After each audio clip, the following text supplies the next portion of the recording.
Hi, welcome to Physical Science.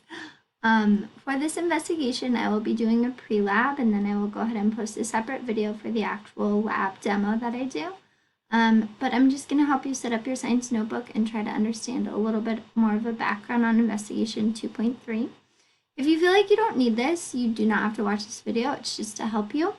But if you feel like you just can watch the demo video and fill out the science notebook yourself, go for it. So far you've learned that forces acting on a ball influence its motion. So that was the last investigation we did. So the next question that we're going to ask is, do characteristics of the ball influence its motion? And an example of that would be a ball's mass. So if we changed a ball's mass to be larger or smaller, would that have an effect on its speed? So we're gonna investigate that today with my separate video that I'm making.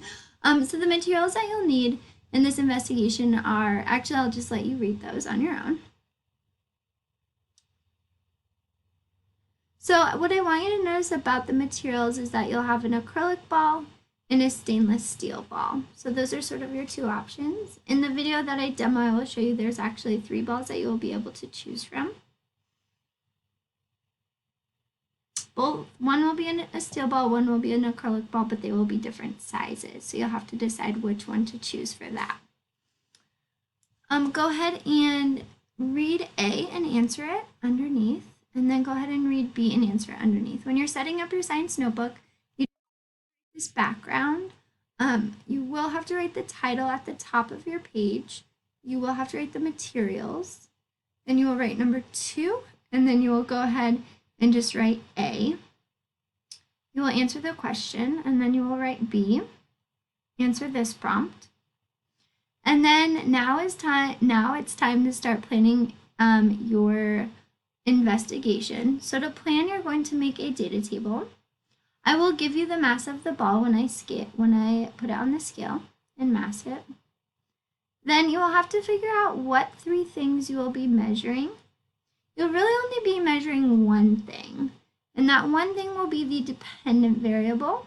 Another thing that you're measuring is the independent variable, and then the next column is just for the type of ball.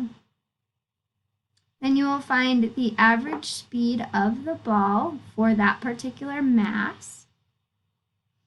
And then you'll do a second data table for the second type of ball, which will have a different mass. And then you will write the type of ball, and then we're trying to find the speed. So what 2 things do you need there? You will write 1 here and 1 here. I will do 3 trials. So you will write the title of your variables with the type of ball title here. Then you will fill this chart out appropriately with the demo video that I do. And that is all for this investigation. So just answering 2 and 3. And I accidentally forgot to write number 4. So I will go ahead and actually 5. So I'll go ahead and for number 5, sorry, this is not correct. This is the last investigation, so there's no 8 on here. For 5, you will just discuss the results of the investigation, and you will actually just write it instead of discuss it. You will write it on in your science notebook.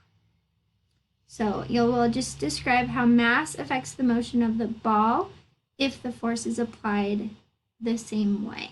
So that will be kind of your the last thing you will do, and I apologize that is not correct. It's a little confusing, but I hope that makes sense, and go watch the video for the demo video and fill it out on the next page of your science notebook. Thanks.